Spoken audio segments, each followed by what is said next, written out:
Your Alaska, Joe Cook here in the Sports Seat for you this evening for your Wednesday sports. And tonight we start with Nanack hockey. The Nooks had their first practices this week at the Patty Ice Arena before they take the ice for the blue and gold game this Saturday at the Patty. They also have an exhibition game with the University of British Columbia Thunderbirds on October 5th in the Carlson. It's a young but experienced roster. Sophomores John Keeney, who had a great season at goalie, is back, as is Tyler Morley, the fourth leading scorer from a year ago, and key defenseman Colton Parayko. The team brings back senior leadership in Cody Kunik, Colton Beck, and Michael Quinn for their last hurrah. Some of the newcomers aren't new to Fairbanks, as Jared Linnell from North Pole and Justin Woods, a Fairbankson, are former Ice Dogs. They are 8 freshmen, 9 sophomores, 7 juniors, and 3 seniors on the team that enter its first season in the new WCHA under 6-year head coach Dallas Ferguson, who says it comes down to what his team can control.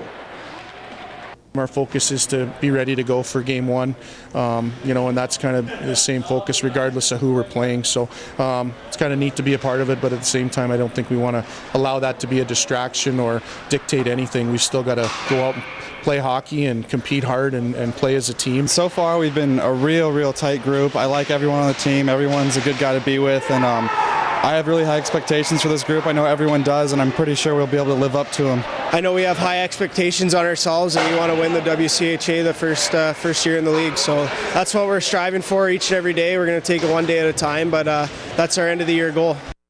And the Nanacks finished 17-16-4 overall last year in 5th place with a 12-13-3-1 record in their last season in the CCHA. Now let's take a look at some WCHA preseason polls. Yesterday, media members in the Bemidji Pioneer WCHA preseason media poll picked Alaska to finish 3rd in the conference. Ferris State was picked 2nd and received 2 first-place votes. Minnesota State is the favorite to win the WCHA with 22 first-place votes. UAA was predicted to finish 9th. And today, the Nanacks were picked 5th in the Mankato Free Press WCHA coaches poll. Minnesota State was picked 1st, followed by Ferris State and Michigan Tech by a mere point. Then Bowling Green. UAA was still picked 9th. For preseason all WCHA teams, senior center Cody Kunik and sophomore defenseman Colton Parayko were selected. Minnesota State's Matt Lintner was named preseason player of the year. Freshman Zach Steppen was preseason rookie of the year, and Fairbanks' own Stephon Williams from Lathrop was named preseason goaltender of the year. WCHA schedule starts November 1st at home when UAF takes on Northern Michigan. Now some high school volleyball action last night. Lathrop's Joe T. Court had a first. The Malamutes hosted the North Pole Patriots. Lathrop was about their business in the first set. They led 19-10 and captured that lead, and they won 25-16. In the second set, Lathrop rallied and will go up 2-0 with the 25-22 win. DeShonta West had a monster game with 15 blocks, 12 solo for Lathrop. The Patriots came back 11-3 in the third set, and they won that 25-12. The momentum continued with senior Kayla Ching leading all players with 11 kills and hitting at 33%. Patriots won 25-16 to force a 5th and final set. Lathrop put it on the service line. Song Epson served well. The senior setter served 8 straight points. North Pole climbed back into it to make it 13-11, but Epson served the last 2 decisive points. Lathrop wins 3-2 with a 15-11 win in the 5th. It's the first win on Joe T. Court for the Malamutes. It was being renovated last volleyball season. In the first MAC win of the season, they are 2-3 and 1-1 in conference.